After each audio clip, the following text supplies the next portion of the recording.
Hello everyone, thank you so much for clicking on my video. My name is Mrs. Mokili. In this video, we are going to be transcribing and sounding the consonant T word examples. As you can see on the board, the consonant T gives the sound T, T, T. And I have some word examples here.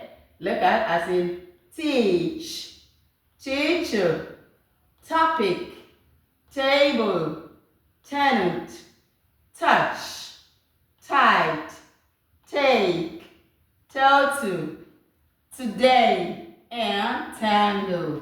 And we have many more examples. So let me open up the slashes now, and then I'll transcribe the word for sounding again. So we have to sound it at least twice. We have to sound them at least twice again. This is teach.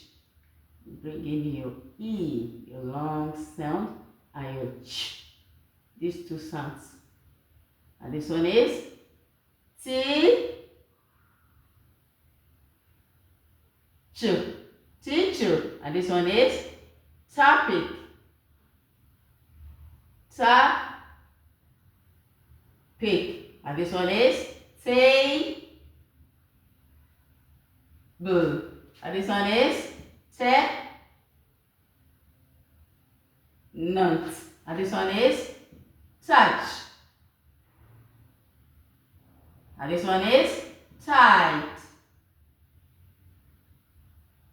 This one is take.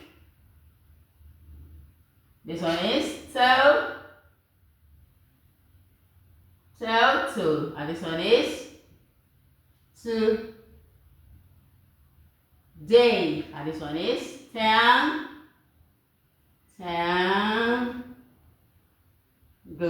Yeah, tango. That's it. So let me close them up now, and then we sound them again. Thank you so much once more for clicking on my video. This is teach, teach, teacher, teacher, topic, topic, table, table, tenant, tenant, touch, touch, tight, tight, take, take, total, total, today, today, and tango, tango. Let me go over it just once more. Teach, teacher, topic, table, tenant, touch, tight, take, total, today, and tango. Thank you so much for clicking and watching my video. The Lord bless you. Please, if you have not subscribed to my YouTube channel, you can encourage me with your subscription, and the Lord will bless you. God bless you once again. I really appreciate you.